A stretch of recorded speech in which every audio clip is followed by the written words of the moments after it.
જ્યારે દેવી ભાગવતની રચના થઈ ત્યારે આ વાતની ખબર પડી કે બગાસાની ઉત્પત્તિ ક્યારે થઈ. પણ આ યુદ્ધ તો એની પહેલા પણ કદાચ થયું અને આ દરમિયાન પણ થયું. એટલે જ્યારે દેવી ભાગવતની રચના થઈ હશે ત્યારે ત્યારથી બગાસ હોય કે આળસ અને મેદસ્વીતાનું એ પ્રતીક છે. આળસ અને મેદસ્વીતા બગાસા રૂપે પ્રગટ બૃહસ્પતિ દ્વારા થઈ હતી. તેનાથી વૃત્રાસુરનું બગાસુરના કારણે ઇન્દ્ર એના મુખમાંથી નીકળી જાય છે. ત્યારથી આ જગતમાં બગાસાની ઉત્પત્તિ થઈ છે. ફરી બંને વચ્ચે ઘમાસાણ યુદ્ધ શરૂ થયું. દેવતાઓ અને દાનવોની વચ્ચે આ યુદ્ધ 10 વર્ષ સુધી છે. વૃત્રાસુરની શક્તિ અતિશય બળવાન જેમ જેમ, કારણ કે બ્રહ્માજીના વચનના આધીન હતો. બ્રહ્માજીના વચનથી એની જેમ જેમ બ્રહ્માજીના વચન માંગ્યું હતું એ મુજબ જેમ જેમ યુદ્ધનો સમય વધતો જાય છે એમ વૃત્રાસુરની શક્તિ પણ અપરંપાર થતી જાય છે.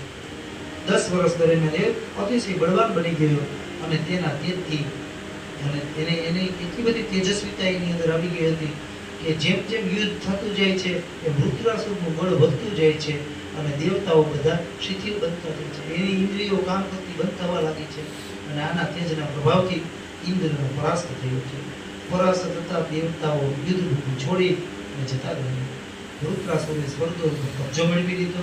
પછી વ્યાસજી કહે છે કે હે રાજન, યુદ્ધમાં હારી ગયેલા ઇન્દ્ર સહિતના દેવતાઓ વિષ્ણુ પાસે ગયા અને વિષ્ણુ કહે એ દૈત્યએ તપ કરી અને બ્રહ્માની આરાધના કરીને તેનાથી વરદાનથી દૂરજય થયું. વૃત્રાસુર અજય શત્રુ છે. કોઈ પણ રીતે તેને પ્રલોભન આપી વશમાં કરો અને મૂકવા જ્યારે મારી નાખો. ગંધર્વોને આજ્ઞા કરે છે કે તમે પ્રયત્ન કરી ઇન્દ્ર વૃત્રાસુરની મિત્રતા કોઈ પણ કાળે કરાવી દો. દેવતાઓ તમે બધા ભગવતી મહામાયા પાસે જઈ અને એમની આરાધના કરે. એક અસુરને મારવા માટે તો એ અસુરનું તપ કેટલું હશે? એ અસુરનું તપ કેટલું હશે કે દેવાદી દેવો પણ ત્યાં એની સુધી પહોંચવામાં અસમર્થ બની.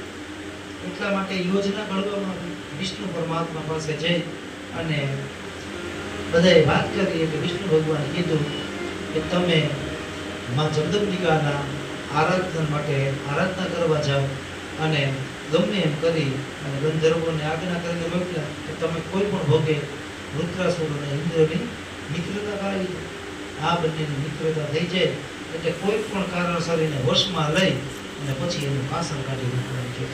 આવી બધા વચ્ચે મંત્રણા થઈ અને બધા પોતાના કામની અંદર લાગી જાય છે. ભગવતી મહામાયાના પ્રભાવથી આરાધના કરી અને એના આરાધનાના કારણે દેવતાઓ હવે બળવાન થોડા થવા લાગ્યા છે. ભગવતી મહામાયાના પ્રભાવથી વૃત્રાસુર મોહિત થઈ જશે અને તેને સહેલાઈથી મારી શકાય છે.